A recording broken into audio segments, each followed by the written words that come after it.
How important is it, do you think, for long-term success that those values may not be exactly the same, because that would be unfair ask, I think, but they at least are complementary to each other? Man, that question makes me smile. One of the biggest things that I've learned that's in line with that is the value of time, right? What is going on, Summit Chasers? This next guest is officially a good friend of mine, whether he knows it or not, Mr. Ray Trevino. Now, this one gets deep as he talks about how he became crystal clear on his life's purpose. And we talk how to juggle workplace relationships, the difference between love and admiration, especially in leadership, and the importance of defining your life values and being consistent between your values in the workplace and in your everyday life. Ray is the founder of Pioneer Texas System and of Balanced Purpose Strategies and the host of the Balanced Purpose podcast that I was a guest on. So go check out his podcast after you listen to this one. So sit back and get your notebooks out. This one, maybe get a protein shake and a sugar-free granola bar, and then enjoy the show. Should do that. No, it's good. I was like, this is good. Just start recording. So anyways, so continue what we were talking about. So we were talking beforehand about kind of where's the line that you draw between you boss employee and then like that outside friend relationship. So you were going on with some good stuff. We just hit record, so I'm gonna let Ray continue. So earlier in my life, I've worked for several organizations. Out of college, I worked for Methodist Hospital in their education department. Then when I went into the fitness industry, I was running gyms, traveling around. I was part of an acquisitions teams that we'd go scout out either franchisees to buy or new land to build on. And I was in my early 30s, and that's a pretty impressionable age. You just want to hang out with everybody. I was a single guy having a great time. And so sometimes there'd be people that I just wanted to hang out with. I interviewed a new sales manager. They come in and I'm like, hey man, you want to hang out later? Grab some beer, go work out. And sometimes there's a level of professionalism that you certainly want to keep, because it keeps that mode of respect there, and when you go out with an associate who you're supposed to be their mentor, their leader, their boss, however you want to look at it, it kind of destroys that when you all of a sudden turn into a 15-year-old after 3 shots of tequila, and you're bouncing off a bar, saying things that just aren't in line with any mission, values, or whatever it may be. And so that's something that I had to learn the hard way, because it does destroy respect. And even now as a business owner, it's been kind of the same thing. While I really don't drink anymore, it's still, being mindful of what you say, what you do, and who you are around these people. And you want to, my biggest thing, and I went through a phase in my life of alcoholism, and, I almost lost everything. And so when I decided to go into business for myself, I took a different approach. I no longer was going to make friends. I was going to serve everyone, and when I chose this mission of service, it no longer meant that my associates were going to be my friends, that they're going to be my family, and I'm going to help them grow, and they're going to help other people grow. And it's something that radiates from the inside out. And, before, in the corporate world, prior to my catalyst event in 2019, when I was in the corporate world, I cared about what everybody thought about us. It's always the client first. You take care of your client. They take care of us. Let's drive these numbers. We're going to hit 20 million this year at this one facility. We'll hit 50 at the other. And it's about numbers, and it's not necessarily about the people. And when you're hanging out with like your sales manager, you're getting drunk with them, and you're just trying to get them to drive sales, it usually destroys that level of respect. And they're like, man, F you, what are you going to do? Right. But, and that was prior to 2019, but in 2019, actually, can I get into this story? It's pretty, in 2019, I had a bout with alcoholism where, I was always a party guy. I was Mr. Fun guy. I was a fun boss. People just liked me. It was just one of those weird things. And so fast forward 2019, I'm married. I have a 6-month-old baby, a 1.5-year-old son. And I end up getting 3 DWIs, 3, not 1, not 2, not 3. not one, not two, but three. And in the state of Texas, that's considered felony. That's prison time. You know, I'm automatically this guy who runs multi-million-dollar companies, does whatever he wants, you know, is about to go to prison. That's life. It's over. And so it was a dark time that I went through that shifted the entire way that I see things, you know, because prior to that catalyst event, I was successful at everything I did. You know, I in my own eyes, and that was because I was selfish. You know, I cared about what other people thought. And so when I went through this event, I realized that I was living life the wrong way. I was doing everything wrong. Everything was from the outside in. I was trying to keep up with the Joneses all around me, when what mattered most was what was at home: my son, my daughter, my wife, right? And I had a spiritual moment. I was working on some proposals for the company that I was about to leave, because that's a whole story in itself. And this light just shined on me, and it was. Have you ever heard of the movie The Sixth Sense with Bruce Willis? Oh yeah. Oh yeah. And in that moment where he realizes that he was dead, that was like me. I'm sitting there, and my life flashes before my eyes. I'm like, dude, I would just get on a plane, you know, with a wife at home that was pregnant. I'd go to Mexico. I'd go to Houston. I just did whatever I want, which was, it was sick. It was kind of sick, right? And I would see things like this, and of course, my earlier childhood and all of that, and I realized that I was just completely living life the wrong way, and I just became so depressed. And I went into a hole, and I said, "How do I fix this?" And at that time, I was probably drinking, I don't know, like 8 to 10 margaritas a day. I could go through a bottle of whiskey a day. I would wake up Saturday mornings before taking the family out to breakfast, and I had a Irish coffee. You know, I'd pour freaking a nice little chunk of whiskey in my coffee, and we'd go. You know, I'm over here driving with two toddlers and my wife. How safe was that? And these are all the things that kind of just plagued on me. And from that cafe table, I shut my computer down, I quit my job, and I went straight to AA, like within 20 minutes of that whole moment, you know. And my boss my boss at the time was trying to get me back, and I couldn't do it, because he was one of the influences that I had that kept me drinking. You know, he had his own issues, and we won't get into that, but you know, I make my own choices, and him and I would drink a lot. And so I knew that I had to just cut off my life completely, you know, from the job to everything else. I didn't have a plan. I had to give my attorney $25,000 just to take my case, because again, I was driving 98 miles an hour down a highway with cops chasing me. I was drunk. I was, you know, and and so that drained our savings account, because when you're an alcoholic and you're doing whatever you want, you really don't save too much money, right? I mean, I had cool cars, cool watches, lived in a cool house, but nothing was prepared for the future. It was all for right now. And I went directly to AA, and you know, as soon as I walk in the meeting, of course, the first impression was, these guys are all crybabies. I don't even know what I'm doing here. I'm nothing like them. But I kept going, right? I kept going, and I kept going, and I knew that wasn't for me. So during this time of surrender, I checked myself into rehab, and I went to rehab. And even though I went through an entire questionnaire on how bad my alcoholism was, they still said it wasn't that bad, that I didn't need to be. I could get by with a 6-week outpatient program, and I'm like, all right, whatever it takes. And so I ended up staying in rehab for 6 months. I really liked it. You know, even after my 6-week program was over, I continued.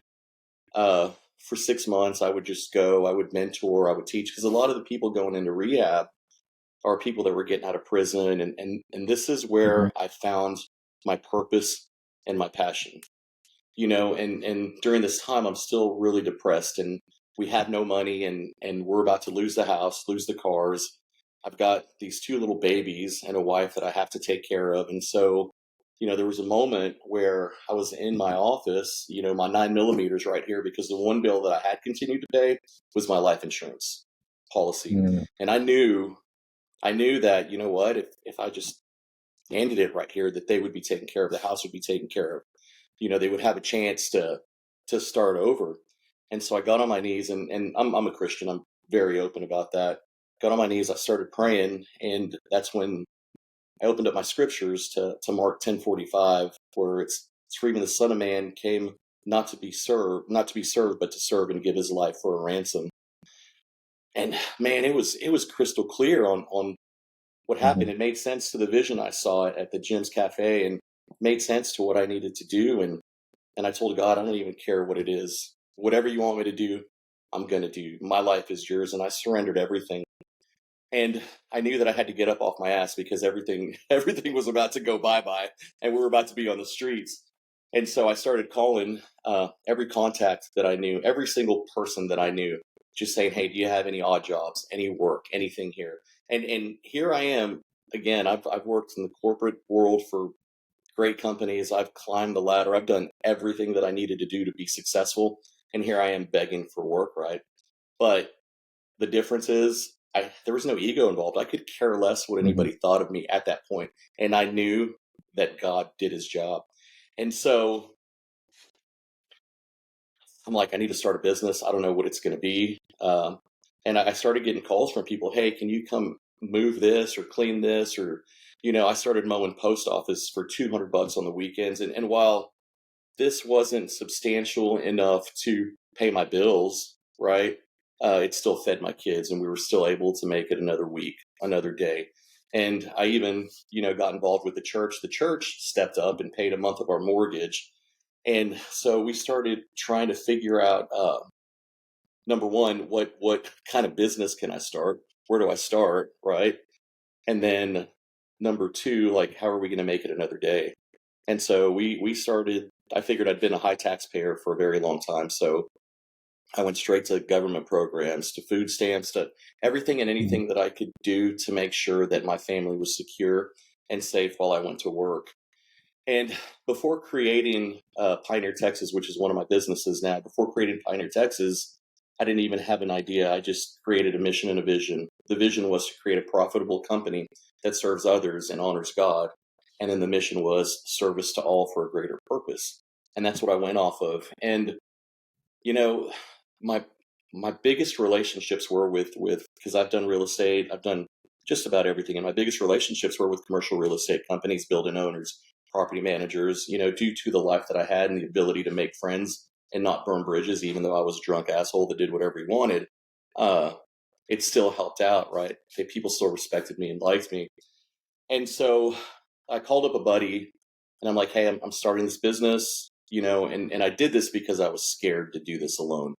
And I called him. I'm like, hey, I'm going to start this business. I don't care where you're at in your life. I just want to see if you've got my back. And he said, yeah, he was working another job. And I go, well, here's what I'm going to do. I'm going to build this business to about $100,000 a year, and then I'll need you to come help me. And lo and behold, through this entire time, I'm still going to rehab. I'm going to AA. I'm working with my attorney. I'm just trying to do everything and anything to just be the best person that I can possibly be for my family, for the world, because that's the impact that I needed to have as this guy who could have killed 1 million people driving drunk down the road. And so I started this company, and it was Pioneer Texas. And what was I doing at the time? I was moving stuff, cleaning stuff, and mowing stuff. And I'm like, well, this is the company. And so, so I got a call from a couple of commercial property managers that are like, hey, do you do janitorial? I was like, yeah, I did. Right. But I knew contractors from construction, and I know how to put things together. I'm really good at that, not to toot my own horn. And so I'm like, yeah, I can do it. And so I started throwing out RFPs and throwing out bids. And this is the end of 2019. And we actually landed a contract with World Gym and we were cleaning one gym. It was like $5,000 a month or something. And I got a subcontractor in there to clean it. And so that was our first sign of life. And come January 2020, I probably got 10 people saying, hey, Ray, I heard you started a janitorial company. Our building needs this. Our building needs this. Our building needs this. And also, I was working with my president of Gold's Gym, Danny Wagner. And I was like, Danny, can I just try a few gyms? And so we were bidding out 5 gyms in Austin. And right around March, we were set to start a couple of the properties, and then the world shut down. Right. And so I'm like, oh gosh, what happens now? What happens now? Like, it just completely crushed me. And I thought that was the biggest curse ever. I was like, God, I've been doing everything that I needed to do. I'm sorry. What can we do? COVID turned out to be the biggest blessing, because from this, uh, and it was probably another 2 months. It was March, and then April. Uh, I get a call from someone over at, there's a mall here in San Antonio. I live in Spring Branch, but in San Antonio, Texas, called North Star Mall. And somebody had gone in there with they were positive in COVID, and they freaked out. And so this lady, Mary Causey, called me from a company in Dallas, and she's like, "Hey Ray, I heard you had a janitorial company. There's a big scare. I hear you're really a good guy." Like, she gave me the whole spiel, because I had no idea who she was. She heard of me from someone else, and she's like, "Can you please bid on this mall? We need it cleaned, and we need it cleaned by 9 o'clock tonight." And I'm like, holy crap. I don't even know if I can get supplies or people or any of that, but I did it. I sent her a bid for $3,500. And then she calls me back at 6 p.m., 3 hours before we needed to get the place cleaned. And she said, "Are you sure these numbers are correct?" And I said, "Yeah, I mean, that's labor, that's supplies, and then 20% margin." She's like, "Okay, because the closest bidder to you bid at 25,000. And I'm like, people were taking advantage of the whole COVID thing. But needless to say, we got that contract, and then it led to other things. And the in May of 2020, the government started doing COVID programs, and so we ended up saving our house, right, because of the loss of job because of COVID. Ended up saving our cars, and then Danny Wagner from Gold's Gym gives me a call one day, and he said, "Hey Ray," he's like, "Remember those 5 gyms in Austin that we were bidding on?" And I'm like, "Yeah." He's like, "Well, you didn't get them." I'm like, "Dude, what the fuck? Why are you calling me to tell me this?" And then he says, "Well, I have another question. Do you think you can handle the whole portfolio?" And I was like, "What?" He's like, "Yeah." And I go, "Yeah, yeah, dude." And so by June of 2020, literally about a year after the company started, we were a 7-figure company. That was a $2 million contract right off the bat.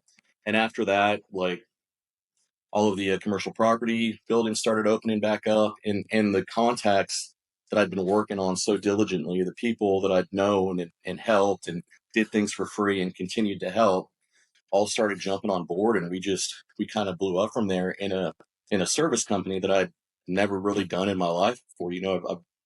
I've run gyms, I've been in the medical industry, I've done all kinds of things. And so fast forward to my court date, because I'm still freaking out during this entire time about going to prison, because they wanted to, they said it was a mandatory 10-year prison. I would have to do a minimum of 6 months. And I'm like, okay, I'm ready to go. The day of my court date, it was a Zoom call. And that morning, my attorney calls me up. He's like, "Hey man, get everything in line, because you're going to go for at least 6 months." And I'm like, "Okay, that's fine. I'm ready. I'm ready." The business was already going. I had my partner who had stepped in, and I could make it 6 months. Anything over 6 months, I don't know. Well, it was that morning, the judge's son was sick of COVID, so he had to take an emergency trip. They had to get a fill-in judge from Dallas to come in, who ended up being one of my attorney's college buddies. Never went to jail. I got the minimum probation. It was crazy, right? And so I knew, I'm like, dude, God, the stars are completely aligned. And so going back to your question about how I do things, I treat my associates as family. So we serve from the inside out, right? A lot of companies will say the client comes first, and that's not true, right? Your associates come first, because what you radiate from the inside, what you water on the inside radiates to the out, right? Just like love and kindness come from the heart, and it grows out. And so we've done a really good job. And while it isn't all rainbows and unicorns, that's the short version. There have been a lot of growing pains in between. I don't know if anyone out there has ever scaled a business from 0 to 7 figures, from nothing. I literally had $5,000 on a credit card, and that's how I started the business. The cash flow issues, supply issues, I can do a 1-hour class on each of those. The wrong CPA, the wrong attorney, lawsuits, just there were so many things that have happened, you know, in a short amount of time, but we've maintained our key focus on our associates, and everyone around can see that. You know, our property managers can see that, our clients can see that, our associates see that, and in the labor world, because we're a labor company. In the labor world, I mean, there are groups. They all have their groups, and so we have people that are coming for work. There was a time last year where a lot of companies out there couldn't find associates, and we didn't have a single problem in finding people. You know, we had other issues, right, with clients either paying on time or just, you know, the basic growing pains. But when it came to having associates, we didn't even have a problem. So it was kind of cool. But gosh, I could keep talking forever. Just tell me to shut up at any time, No, Zach. it's good. This is If you have a great. question, throw it in. So the Balance Purpose podcast is something that stems from my purpose. Right. My purpose is to serve people. Pioneer Texas, that company is just, it's just it's the mode of the purpose. So Balance Purpose podcast is something that's allowing me to build a community, because Balance Purpose podcast is actually part of the organization that I'm creating, which is Balance Purpose Strategies, which is going to be an organization of coaches and mentors and people that can help on a grand level.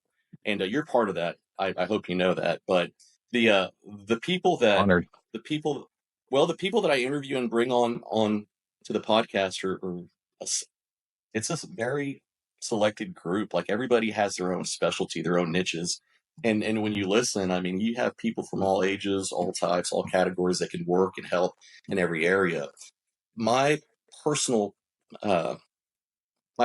perfect client is a client that's just getting out of prison, the client that's overcoming addiction, the client that has nothing, right? And those are the people that I want to help. I'm creating a curriculum right now. I'm working with the local food bank to work on a program called Food for Life. You know, if they're in there looking for food, if they're trying to make it, I want to help them get to the next level. You know, if you look at things like Maslow's hierarchy, right, the only way you're ever going to level up is if you're secure in the previous level. And if you don't have food, home, or shelter, you're not going to be able to level up to the next level. You're never going to be able to reach that topical level that's going to grant you what you need, what you want, what you wish for, right? And all of that, it pays back tenfold. But having the right people in place, the right support group, you know, I want to be able to help people through Balanced Purpose Strategies from nothing to, you know, C-level execs that are just wanting a career change, or, you know, and so it's something that's going to touch all categories.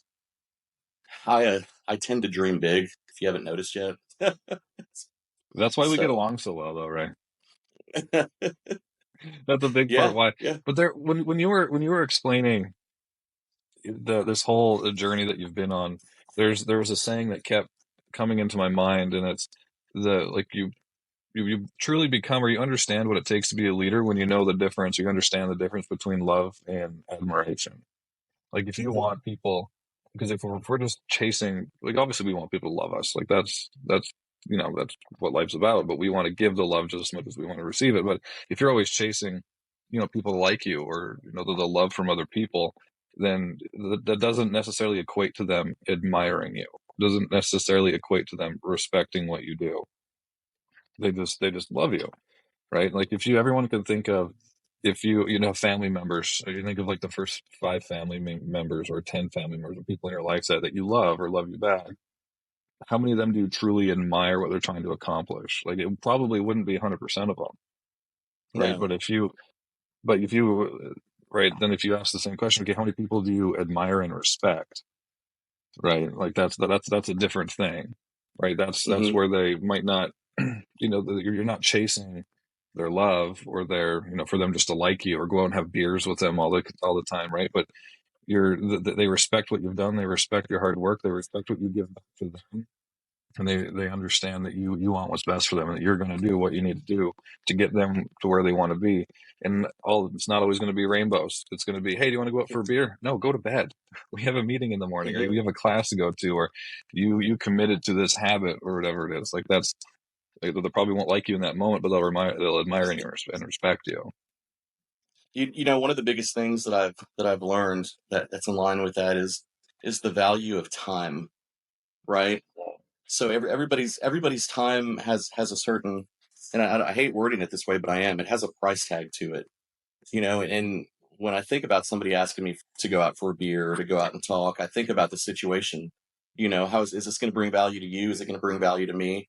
Am I helping you? If you're sad, you're depressed, something's going on, I probably won't go have a beer with you, but I'll go grab some coffee to where we can have a really good conversation and dig deep into what's going on. If you're celebrating, you're like, man, something just happened. You know what? I'll go have a beer with you. And it's things like that, and it's knowing when to say no, knowing what's actually going to bring value and what isn't. I've spent so much time in my life that's just wasted on nothing, on crap. And that's one thing that really stood out to me when I was sitting there reflecting on how many moments, even though how many moments could I possibly miss with my kids. I'm so blessed that they were so young during that time in my life. Ezra was a year and a half, Bella was 6 months, and I wrote down everything. I have it on my wall, everything. I'm going to come home every night and I'm going to sleep with my family. There are times when I can't, right? But there has to be a value involved in me missing that time. It has to be a business opportunity or something that requires my time. Every morning, every single day is bookended. Like every morning I spend with my family, right? I wake up in prayer, I meditate, I go to the gym, and I come hang out with my family before they go to school. When they go to school, my wife and I on Mondays and Wednesdays, we'll go have lunch and we'll go hang out. And then I work, every day by 4 o'clock, I do my best to be done, unless I have some random Toastmasters meeting or a random um, podcast to be on. But 4 o'clock, it's off. I'm their soccer coach. I'm at every single ballet class. And these are things that I wrote in before I even started a job. These are my non-negotiables. And there was a company that I interviewed with while I was going through court, based out of Wisconsin, and they needed a national sales exec. The requirements, though, were traveling 5 days a week. I'd leave Monday and I'd come home every Friday, and I was like, no, I don't care how much the job pays. It's just no. I've got very specific goals, and now for the rest of my life, my family is my priority because that's my heart and that's what's going to radiate out. What I teach my kids they're going to teach it out. It's going to go back out into the world. They're going to love, they're going to be kind, and they're going to know that their time is worth something. Right? I didn't grow up that way. I grew up in a very dysfunctional home, which is a podcast in itself. So we'll save that one for later. But knowing exactly the value and where you spend your time is very important. It just really is.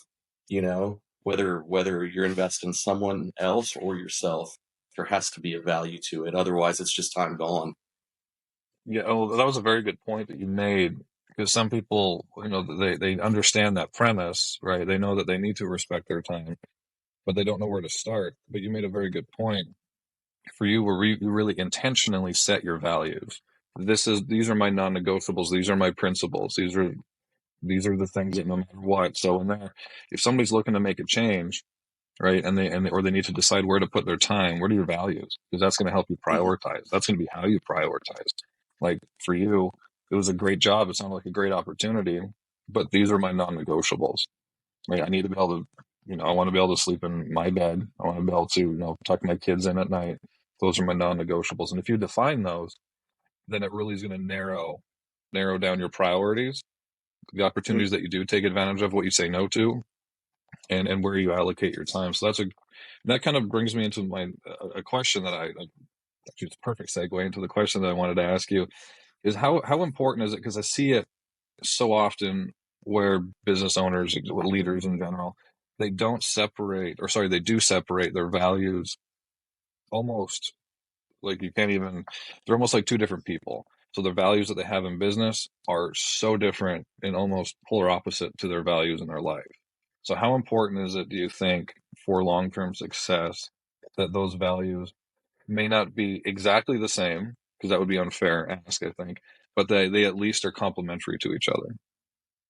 Man, that question makes me smile because it's another thing that I'm very, very adamant about.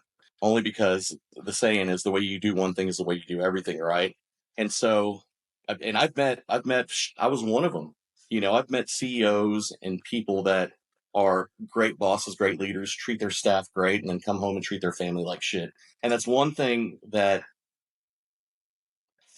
I never want to be or become or ever be again. Right? If I'm gonna be kind to a stranger, I'm gonna be kind to my wife. If I'm gonna love a stranger, I'm gonna love my family. And so, while I understand the point, I think that it's extremely important to be who you are all the time, because not only is it mentally draining, physically draining, it's exhausting to change masks all the time. And just like that old Japanese saying, we all wear three masks: the ones we show in public, the ones we show to our close friends, and the ones we show ourselves. And it shouldn't be that way. You should be able to just be yourself at all times. And again, a lot of the things that I say sound easy, but they are hard, and it takes work, and you have to be intentional about it every minute of the day. The one thing that I can't impose more on people is to just slow down and think about what your next action is, right? For guys like us, that are used to going a million miles an hour, sometimes it's tough. Like, I can't tell you, I had to hit my I was 44 when, actually 42 when all of that happened. And it took me that long to figure out, you know what, dude, you're going way too fast and you're going to burn yourself out. And I think, and again, to your point, I think it's very important to be who you are. Just be yourself. Well, it's much easier to And be consistent that way, right? And if you don't have if they're too, it's just so much easier, and it's just so much more. It's just a much better long term play. And I think, like, I can speak for myself, but I want to ask you this question too. When I got into I was much younger, obviously, but when I got into my, making bad decisions, drugs, and that kind of stuff, it was a lot of it because I was escaping who I was pretending to be, because I thought that who I wasn't good enough, or it wasn't allowed. Maybe not good enough, but it wasn't allowed. Right? So that was your form of escapism. But I think the lesson there is, either you slow down so that you can see things for what it is, right? And slow down and be intentional about your values, about the choices you're making, about who you are, or life's going to slow it down for you. And a lot of times it's hmm not as pretty. A lot of times it's the rehab. A lot of times it's hmm not having a place to live. A lot of times it's rock bottom. And if you proactively allow yourself to slow down and take that inventory, I think it's much more likely, nothing's guaranteed in life, but it's much more likely that you won't have to learn the lesson that hard way, right? Yeah. So my You, question, stemming off of that, for you, what was it that do you feel initially led you down that path? oh gosh. So, I mean, that goes all the way to childhood for me. I grew up, I had four sisters. I was the only boy, two older sisters, two younger sisters. Um, my parents did not have money. My dad he was in the military, aircraft mechanic, but he was an aspiring musician too. And I think that he resented the family just because there were so many of us, and it never really allowed him to be who he wanted to be or the musician he wanted to be. So he was an alcoholic. He was very abusive. He beat my mom. He beat the kid. It was that kind of life, right? And so for me, I'd hide under my bed. I'd escape into anything that I could. I escaped into my mind. And um, they finally divorced when I was in the seventh grade, but I never really established a true identity, right? I never knew who I was. Uh, because as a kid, I really didn't watch much TV or do any of that. I was always just in my own mind, which I'm happy, because it was good because it allowed me to think and expand my mind. But then it was bad because I created my own prisons in there. And as I got older, and this is, as I got older, um, oh, and then going back to my parents, like they didn't have money, but they always had to drive the Lincoln Town cars and the Cadillacs.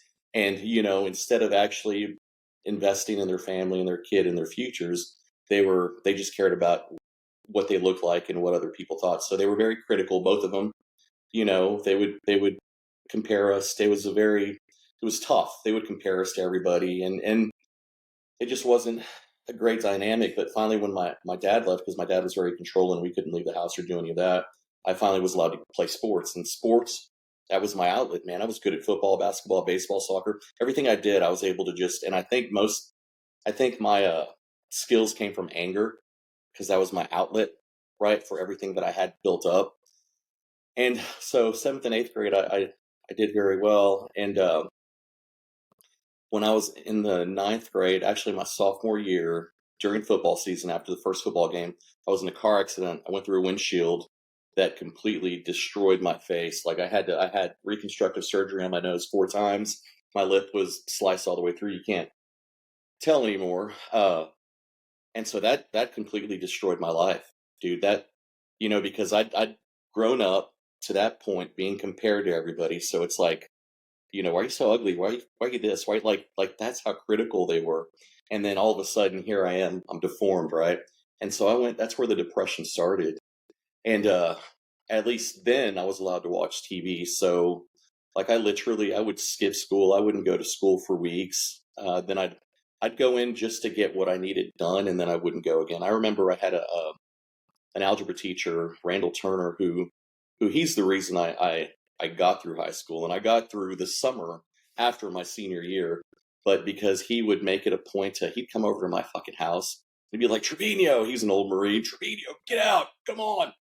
And he would make sure that I went, got my work done, and he'd work with me, and and so after that I left my mom's house and moved to Houston and just and tried to make it on my own. And so when I moved to Houston, that allowed me the opportunity to be whoever I wanted, right? And so it was like whatever's on TV. Like I was watching shows like 90210 and Point Break and these cool surfer guys. And so I moved to Houston, and what did I do? I started surfing in Galveston, and so I never really had a chance to form an identity. All everyone was ever doing on TV was partying, hanging out with a bunch of girls, driving cool cars. And what did I do? I bartended, hung out with a lot of girls. I went to community college up in Houston and surfed. And so it kind of just went from there. And I realized it was at that point, which was the first point in my life, that I realized that people liked me. Like people I could talk to anybody, old, young.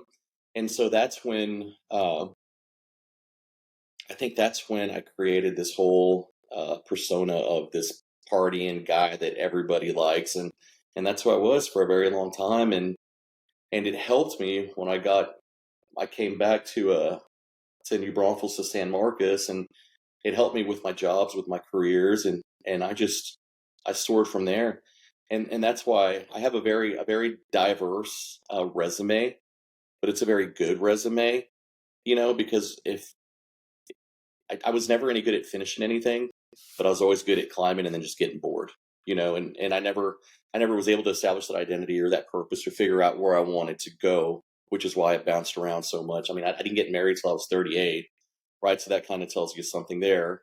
Uh, Nothing was ever good enough. And after years of therapy, I finally figured out nothing was ever good enough because I was never any good enough, right? It started at a very early age. I was never good enough. I was never like I'm not a stud by any means. I'm not, some big time athlete. I'm not a big time. So I was always just a guy, right? In my own eyes, and so that's why I was always fighting for the next thing. And again, not until 2019, not until that moment did I realize that I do have purpose, and it's not about me. That I am good enough, and it's not about me. Because I look back on my life, dude, I've accomplished more than most of the people I even know, pretty easily too. You know, the things that got in my way was the lack of direction, not ever gaining an identity, not really having a father figure there to teach me or to talk to me, or and yeah, I think I lost track of where I was going, but I hope I came close to answering your question. No, absolutely, absolutely. It's just interesting how, like, the way our brains work. It's very Isn't interesting. it? Like we go through, whether it's a singular traumatic experience or a collection of time, like rough time that we go through, whether it's, like a parent or us thinking that we're not good enough or not fitting in school. But then, and even if that lasts for 2 or 3 years, we will torture ourselves with that for the rest of our lives if we don't put it in check. So it's very interesting how we naturally do that. Just the way again, our brains are wired to, like, we were monkeys like 3 days ago in the grand scheme of things, right? Like, we were running Mm-hmm. away from cats the size of polar bears, like, Mm-hmm. evolutionarily not that long ago. So our brains are so fixated on this is bad, avoid it. This is bad, cover it up. And it's difficult for us to at least take that, like it takes 30 seconds of courage sometimes to overcome a lifetime of, mistakes, trauma, bad habits, that kind of thing. But it's so hard for us to see it for what it is, where it's like, this happened to me once or for a short period of time, grand scheme of things, short period of time. I need to not let it keep doing that to me. Technically, we're doing it to ourselves. Now we're our own worst enemy. Mm-hmm. Somebody did something bad to you over once or over a short period of time, but then we do it to ourselves for another 20 years. Like, who's harder on you? That event or that person or ourselves? Right. And a lot It's of times us. it's ourselves. And if we can learn how to reframe those things and take the lessons, and I love the lesson that I don't know if you meant to teach it to the people listening, but you said, like, your resume. Like, it's not just your work resume, it's your life resume. It's the lessons that you came from. I overcame this, so why can't I figure this out? Right? I'm here now just in spite of this. I can definitely probably figure, like, I can do this. Like, I can overcome this. I can figure this out. And then when you start giving it credit like that, and like your post on when you release my podcast, is it helps you release those shackles, Mm-hmm. right? Because now they're no longer shackles. It's just another line on your resume for a reason that you are able to be successful in the future. Like, that's And I very, think, go ahead. well, that's why I loved our conversation so much, because you said, there were so many things. The doom loop, like, gosh, I was on that thing forever, round and round. Like, I visualized it, and I visualized my life, and the shackles, I know all about them, but it's through our own resumes or life stories or experiences that we're able to help others, which is why I feel community is so important. That's one of the biggest things. I'm trying to reach as many people as I possibly can, but you have to be very intentional about it, and you have to want it, because there are people out there that don't think that they can get out of what they're in, and once the more people we reach, the more people we can bring awareness to, which can bring awareness to more people who may not even know that there's help out there, Yeah. whether it's free or Well, through a podcast or however it is. exactly, exactly. And like, on that, the whole doom loop thing, I forgot that we had actually talked about that. But I mean, it's easy to say, like, figure out what your doom loop is, like what that default loop that you put yourself through is. But sometimes it's really subtle, and sometimes that loop happens over years. So, and I resonated big time, because I don't think I know. I was in a very similar spot where I was very good at starting things. I was very good at, like, working really, really hard, and then I was also really good at getting bored and then moving on. But then a lot of times, and sometimes it's just because we don't know, again, being intentional about defining your values and principles and your purpose. And then once you do that, you'll never get bored, kind of thing. But it's identifying that doom loop of what it is, because sometimes it's just, I'm going to start something, and then when it gets to the point where, okay, it's a little bit outside of something that I've been able to accomplish before, or I haven't done it before, so therefore I'm insecure about it, or I don't deserve to have this type of success, so I'm gonna go look for another job, or I'm gonna go back to school and try something else. Like, sometimes it's subtle and almost seems like it's serving, like like it serves you positively, but a lot of times it's not. If you keep pivoting, you're not giving yourself a chance to succeed. You're not giving yourself a chance to figure out what your purpose is, and to figure out what you truly can be amazing at. That's so true. How many people do you speak to that are always wanting to start something different? Like, one week they're doing this, and then the next week they're going back to school. Like, everything you just said sounds like about 20 people I'm talking to right now. I'm like, dude, strategic plan. Let's put it on paper. Get it together. Get through this. Yeah, and I get it. I was there. I always wanted to be someone else, and not until the intentionality of everything that I do. Like, my days are scheduled very intentional, you know? And even though I will say this, there's still chaos in between. From 9 to 4 o'clock, there's chaos. Things move around all the time. I do know that Monday's dedicated to Pioneer, Texas. Tuesday's dedicated to the podcast. Wednesday's dedicated to accounting and Pioneer, Texas. Thursdays, balance purpose strategies, and Fridays I work with the food bank, and then that's my day of community. So I'll schedule 2 calls or so with somebody brand new on LinkedIn, or just to continue to grow it, right? And then Saturday, Sunday, that's why family, and we travel a lot too, so much. Mhm. But it wasn't, we weren't able to do it until it was on the paper, and it's crazy. And that's what I find fascinating about how strong the mind is. If we can think it, we can do it. Like in 2019, when I was about to shoot myself here in my office, I never thought that less than a year later that I'd be living out the plan that I put on paper. Like we go on a vacation every single quarter. So 4 times a year, we'll take 2 weeks. Every month, we're going hiking or camping at the beach or doing something. But everything's very intentional because, again, when I set it up for my family, right? And if you're intentional and your heart's pure about it, it's gonna happen. It's gonna happen. It takes time, but it's crazy. And that's one of the things. Looking on my life, everything I ever said I wanted to do, I did, and I've done. From climbing 14ers, I've surfed in Hawaii, Costa Rica, Pacific Coast. Like I've surfed everywhere I wanted to surf. Can't really surf that well anymore, as I get older, but I still just surfed in Kauai last year again. But a marathon, like anything. And that's what I find so difficult. I guess I wish I would have understood that years ago, but I still did everything that I set out to do. And so now I'm excited about this new mission. But the mind is Yeah, so well, strong. You just have to be intentional. oh, it's nuts. Well, and then to your point earlier, like it's not always going to be in order. Like there's going to be some chaos in Mm-mm. between. Like there's always chaos before beauty.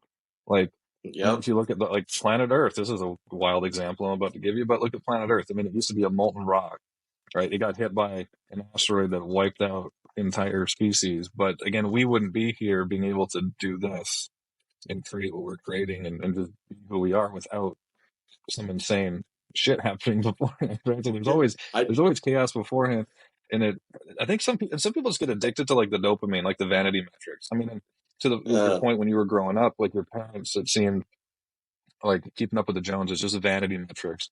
Is my car nicer than theirs? Are my kids better at sports than theirs? Are my dressing nicer? Nicer, fastest yard like that. These are all vanity metrics that don't actually mean anything other than the weight that mm-hmm. you give them. Like they don't actually. I mean, sure, if you're selling houses, a nicer car helps in the sale, but again, it's all vanity metrics, and we get so addicted to those. Like we are surrounded by these highlight reels. So then we get like, especially in the younger generation, they see the highlight reel and they're like, I want to do that. And then they go to try to do it and they're like, crap, it takes hard work. I'm stuck in the chaos before I can get to the Mm-hmm. order. And then they might get close to it, or, you know, they don't see, the results that I'm seeing on YouTube right away. So like, what the hell am I doing? And then they pivot. They're always changing. Mm-hmm. We're so addicted to, like, I think that dopamine is probably the most harmful natural drug that we have, because it just gives us addicted to all these short-sighted things that are just, again, they're just vanity metrics that we get addicted to. Why do you suppose? Why do I suppose that we're addicted to it? Yeah. Yeah. Why Because it is feels why good. are these Like any other drug, it feels in? good. It makes us. They're quick. They're easy to get, because you get a new follower on TikTok or whatever. You get a bunch of people liking your stuff on TikTok or whatever. It's like that feels good and it's easy to get in the grand scheme of things, and you can replicate it and do it over and over again. But the thing with dopamine is that we get the hit of dopamine, but then it's gone really, really quickly. So it's just like a drug. Like we Mm-hmm. do, like if somebody's addicted to heroin or cocaine, it doesn't last forever, and then they're always chasing that, always chasing it. So I think it's the same thing. Like we're just always chasing that short-sighted, short-lived feeling of, and then also it's just the society. Like we want to fit in, we want to impress people, right? So like I want to be a YouTuber, or I want to own a great business. I want to be like Alex Hormozy, and then they get into it, and then they realize that there's no dopamine for a very long time, and that Yeah. Yeah. I don't know if I want to do this anymore. Yeah. Like I think it could. I mean, there's probably a more profound reason behind it, but I also think sometimes there's the big answers are sometimes simply answered. The big questions are simply answered. I think it's just easy. It's just easier. It's perceived as easier to get, and it's short lived. Yeah. And that's something that I'm trying to impose on my kids because Like they love that quick fix, and then they're done. And it's like, no, That's you've got to all it sit, is you've these got to be days. patient. And it's the world. I mean, the entire world is that way. We live in the matrix, and everyone's controlled by this. It keeps everyone distracted on becoming better and greater, and just more for mankind. I feel, I heard Joe Rogan talking about it the other day, that humans will be extinct here, here in like the next 50,000 years, because, now everybody's so locked into porn online. We have sex robots. Like we're going into a weird, really different time. I Of mean, in the course, grand my scheme of mind goes things, like, straight to, go ahead. well, I go straight to how can I capitalize on this, of course. I mean, it is what it is. You can look out for you too. We're not going to be. Yeah. Yeah, Um, we're not. Yeah. Yeah. probably not. Well, I mean, yeah, I mean that's an interesting concept, like us not being here. But I mean, life is just so in the grand scheme of things, life is so easy. Again, Hmm. we're not evolved that much. Like we're not that much different from chimpanzees. Life No. was really difficult. Like there, at one Yeah. point, there was only like 1,000 of us on the planet because we kept getting eaten and killed, and volcanoes were blowing up, and all this kind of stuff. Like imagine how difficult life was for those 1,000 humanoids, whatever they were called back then. Yeah. And then to think even 1,000 years ago, when we would you get a cut on your finger and then you could die. Like things were so, you had to hunt for your food. Nothing was provided. No electricity. There was no video games. There was no TV. There was the opportunities that you had. Like you didn't get a job because I'm going to find out what I love to do and then go do it. It's like, no, man, out of the life and the life. Like things were Hmm. so hard in comparison to things are so easy now. So easy now. So it's almost like we're stunting like the natural evolution of humankind. Like We it's are. like we're supposed to evolve to, I mean, supposed to is, I guess, an interesting word to use, but life is supposed to evolve to overcome, to keep living, to reproduce properly, to get stronger, faster, smarter, adapt to your environment, kind of thing. And then we just created this environment where we can sit in a chair and make millions of dollars trading Bitcoin. And then the biggest problem Hmm. you have in your day is that DoorDash is not delivering. Like, you know what I mean? Like it's like the way we're evolving. It's very interesting. So to say that we won't be around for 50,000 years, I think it's pretty accurate because we're like evolving in the wrong direction, and in some ways, in a lot of ways, not. Like some of the stuff, AI Yeah. robot that Tesla just built, nuts, like all this stuff. But that's an interesting concept. That's another show. Yeah. Yeah. I saw that. That robot's pretty crazy. Reminds me of that Will Smith Nuts. movie. Yeah. That's oh yeah, yeah. Well, that's exactly what they look like, and they have to make I it look Robot. like Yeah. yeah, and they have to make it look like a movie where the robots try to kill everybody. Like, of course, like, Yeah. come on, dude. Well, Design. I mean, if they evolve far enough, I wonder what the actual population of people uh, that just don't want to evolve. Because I mean, I you think about the human race as a whole, right? We still have people living in villages and areas that we don't even know of. They're still living right? They're surviving. I wonder what that population is versus, the lazy couch potatoes that are pissed off about DoorDash and don't want to do anything. Yeah, and That's I that's something not that's enough. interesting. Not, I Not don't think enough. enough. I mean, when we all kill ourselves, they'll probably still be around just fine, and then they'll Hmm. repopulate, and then it'll be fine. So that's probably going to cut that out. That was an interesting thing to Yeah, say. that was a That's turn. funny. Yeah, yeah, Yeah, that was a turn. Anyways, Ray, absolute pleasure. It's an honor to call you a friend. I'm very excited yeah. to be part of your community. I'm very excited for you to be a part of ours. But there's a question that I ask everybody at the end of our podcast. For you, Ray Trevino, what is the next summit that you are chasing? I chase summits every day, and it's changing one person's life at a time. Uh, but right now, it's just to continue to change lives and loving people. You know, just continue to radiate out and just love as many people as possible. I think that the summit will always be there, and I'll always be chasing it. But right now, it's just to continue to love and grow the love. Do you Hashtag. have a there you go. Do you have a number? Like how many people's lives do you want to change? Do you have a number?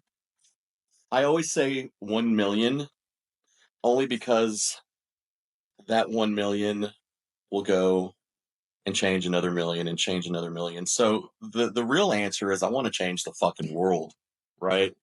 But that number is a million people. So directly, you want to change 1 million lives. Directly, 1 and then million each one lives. of those people change however many. Each one of them change 500, whatever the number is. But I get it. Exponential growth. It ripples out.